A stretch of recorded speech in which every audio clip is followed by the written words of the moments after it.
Harry Mitchell has been set up as the perfect target. They got an airtight case against me. It's my gun. They're ruthless. You pay us $105,000 a year for the rest of your life. No! But what they didn't plan on was Mitch having a plan of his own. From Elmore Leonard's gripping bestseller, Roy Scheider, Ann-Margret, in John Frankenheimer's 52 pickup, rated R. Hey, this is Matt. Once again, we're about to another review. There's another paid request, this time for Chaz. Thank you so much for that. And for those interested in requesting pretty much any type of videos, topics, reactions, randomness, out of blueness, whatever it may be, feel free to send it either directly to my PayPal or through my Patreon. Both links are down below in the info box. And this is for 52 Pickup from 1986. Produced by Golden Globus, the Canon Film Group, which produced films like Firewalker, Invasion USA, Death Wish 3, a lot of films back then. American Ninja. Now this is directed by John Frankenheimer, who did quite a few films I liked. The Challenge with Scott Glenn. That's a pretty good samurai type of movie. Dead Bane, very underrated film with Don Johnson. Deserves a Blu-ray. That's definitely one of the more underrated action films in that time period, Dead Bane. Very good flick. The music was done by Derry Chain. He did the music for films like Death Warrant, The Perfect Weapon, among other stuff. And the movie stars Roy Scheider from Jaws, Blue Thunder. You have Ann-Margret. You have John Glover, who's your main villain. John Glover, he was the guy that owned the high-tech building in Gremlins 2, the new batch. He was also at the very beginning of RoboCop 2 as the guy who does the commercial where the person tries to steal the car, he gets electrocuted. And then John Glover's like, Mad the Volt. I think that was called... Anyway, that's John Glover. You also have Clarence Williams III. He was the host and Tales from the Hood. The good shit. All the shit. Rest in peace. I think sadly he passed away. I could be wrong. The film pretty much, Roy Scheider's this guy. He's a rich guy. His company deals a bit with construction, among other stuff. He's married to Ann-Margret, who's running for the council. I forget if it was the Senate, or I forget what it is, some type of high council participation. And Roy Scheider gets blackmailed because he was having an affair with a mistress played by Kelly Preston. May she rest in peace. She was John Travolta's wife. She was in films like Twins, among others. And rest in peace, Kelly Preston. And our three blackmailers are John Glover, Clarence Williams III, and this other guy, Robert Trevor, who I remember, if you ever saw Hercules, The Legendary Journeys, you know that guy, Salmonius, the guy who's always wanted to make a deal, bit of a bald head, a little bit of facial hair, always wanted to make a deal for a dinar, the money in Hercules. That's Robert Trevor. So they pretty much say, hey, we will show you we're going to show people this tape of you having an affair, and your wife's going to know if you pay it, but you pay $105,000. $105,000. I think they said $105,000 a year, but it might have been just $105,000 altogether. And then Roy Scheider doesn't know what to do. And then he's like, well, screw this. I'm going to just tell my wife. And he does. And he pretty much says, well, I'm not going to pay for it. Which makes sense, even if you pay it, it doesn't mean it'll stop. And he doesn't want to go to the police because he doesn't want to wreck his wife's election process and screw all that up because of what he did.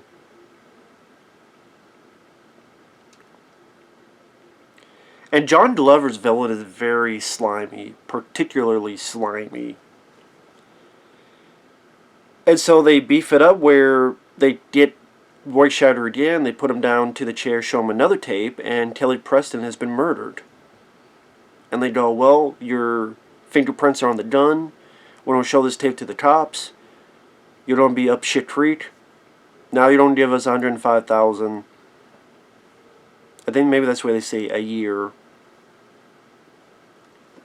And then Roy Scheider doesn't know what to do until he starts turning the screws loose on the villains. Kind of like Mel Gibson's Ransom. Granted, that was about him paying for his kidnapped son, but it's still a guy who decides to take a stand and go, you know what, I'm not going to pay. In fact, I'm going to turn the bad guys against each other. I did kind of like what Mel Gibson would do in Ransom, Roy Scheider was doing in this. And overall, I liked the film. I thought the cast did a good job. I'm a big fan of Roy Scheider. I miss the guy a lot. Loved him in Jaws. Loved him in Blue Thunder. 2010, the year we made contact. I think he does another great job here. John Glover, like I say, he's particularly slimy. Like the first time when he's showing the tape, he just keeps picking at Roy Scheider. Man, you know, you got rocks in your head? Man, you just played fucking dumb. You know, why are you doing this? And why do you do that? And, oh, wow, look, you just got yourself caught on videotape. Just a very... Even when the woman's killed, just John Glover doing this slimy commentary over it. And then Roy Scheider realizing he's sitting in the same bloody chair that they had killed the girl at. Other people in the film, Vanity. She's someone who knew Kelly Preston's character. Vanity, she was in Action Jackson. She was in, I think, The Last Dragon. The Power of the Glow. And it's just satisfying when Roy Scheider's turning the screws back onto these bad guys. When he's getting info on where these guys live. When he goes up to John Glover and he says, there's something about your face that makes me want to slap the shit out of it. It's satisfying. It's fun when that happens. And he starts turning the screw loose on all three of these because he's like, I'll look at my records. You see how much money I make or how little I make. And I can only afford $52,000. Hence the title 52 Pickup. But he's like, I only want to deal with you. And because these guys are greedy, they don't tell the other. Then there's another point where Clarence Williams III tries to kill Roy Scheider. And Roy Scheider stops it. He's like, why are you trying to kill me? I made a deal with your buddy. And he's like, what? What deal? $52,000. What? And then when he goes up there, he threatens John Glover until John Glover ultimately says, oh yeah, $52,000. And then even the Trebor, Robert Trebor, he's this nervous guy, thinks he's going to be cut out, and when Roy Scheider goes, hey, I made a deal with your buddies, $52,000, what's the deal? What? They didn't tell me? Oh, I knew, they were cutting me out. So now you have greed corrupts, and then fighting amongst each other. And that was satisfying to see. That was satisfying. It's not an action-packed movie. I mean, the cover might be misleading because the cover has Roy Scheider with a gun. He doesn't fire a gun at all in this movie. Not one time does he ever fire a gun. So yeah, it's a bit misleading on that front. If you think it's going to be Roy Scheider with this gun, shooting, being the vigilante, it's the wrong movie. So, again, the poster's a bit misleading. He does hold a gun, but it's just him to empty it to give it back to Clarence. It's more of a mind game. It's not... Again, those expecting a hardcore action movie, you may be disappointed. I mean, the only action he did is like when Roy Scheider sees the tape and he's driving home fast, and some pretty decent POV shots of the car really captured the speed of him driving. I did a little bit with him and Clarence Williams III fighting it out a little bit, which is a good. It's a well shot scene of like a jump scare. But that was a pretty decent jump scare where they, spoiler alert, they open up a thing and there's Clarence Williams ready to choke him out. Just comes out, like a damn monster movie.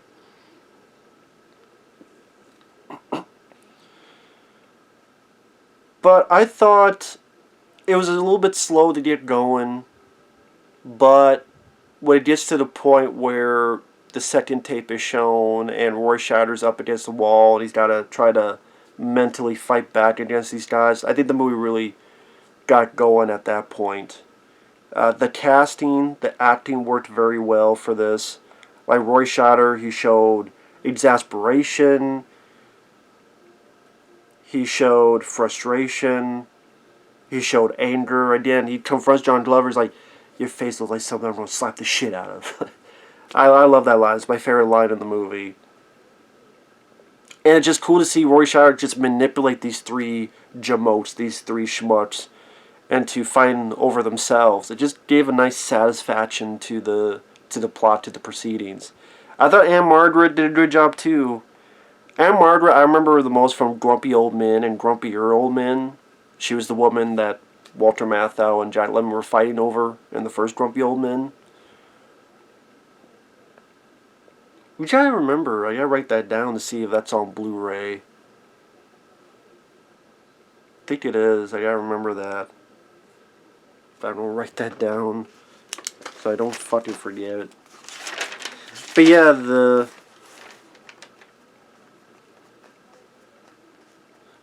I can't do two things at once.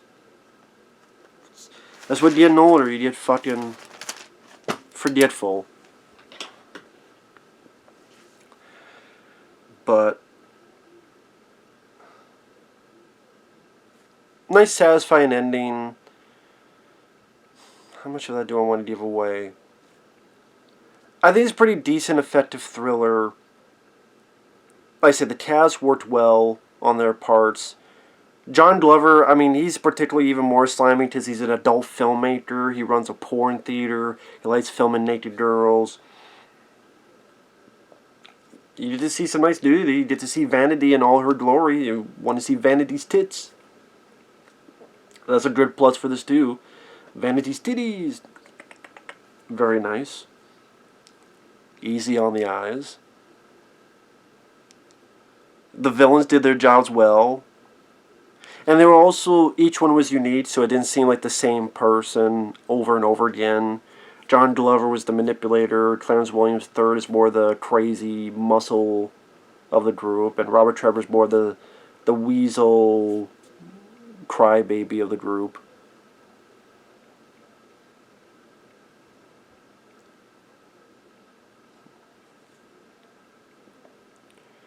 And like I said, overall, if you liked films like Ransom, if you like films that, again, don't go expecting guns a-blazing, car chases. It's not that type of canon film. So I think that's the thing. When you think of canon films, you're thinking more of a fights, and it's not. It's much more of a thriller, and I think it's very effective. And it just made me really miss Roy Scheider. Just, he pulled this off very well. And sadly, as the years went on, I mean, he was on that show Sequest, which actually I never watched the show. I've heard of the show. But when we got to 2000s, other than he had a bit part in Thomas Jane's The Punisher, he was in a couple like PM Entertainment films, and he was in Plato's Run was one of them, and just very stuff that was below his. I love The Punisher with Thomas Jane, but I mean stuff like Plato's Run is like, come on, it's Roy Scheider. He deserves better than Plato's Run with Gary Busey. Come on now. But yeah, if the cast interests you, if you watch the trailer, the TV spot interests you, it's definitely worth a look. It's well filmed. John Frankenheimer knows how to shoot his scenes competently. There's nothing really egregious I had an issue with. Like I said, the first chunk of the film is a little bit to get going, but at the same time I understood, so we could develop a bit of how the villains worked and the whole thing between Roy Scheider and Ann-Margret. So it didn't bother me too much. And like I said, the story I thought was a pretty solidly written story, which you can't get that nowadays. You throw a rock, you hit a Marvel film, that its story falls to pieces if you think about it for 5 seconds. But 52 Pickup is a pretty decent film. So, I don't know if it has a Blu-ray. And if it does, I don't know if it has features. Should look that up beforehand. But yeah, if you're a fan of Roy Scheider, if you're a fan of this type of stuff, it's definitely worth a look. So we'll see you guys later. Take care. Bye-bye. Later.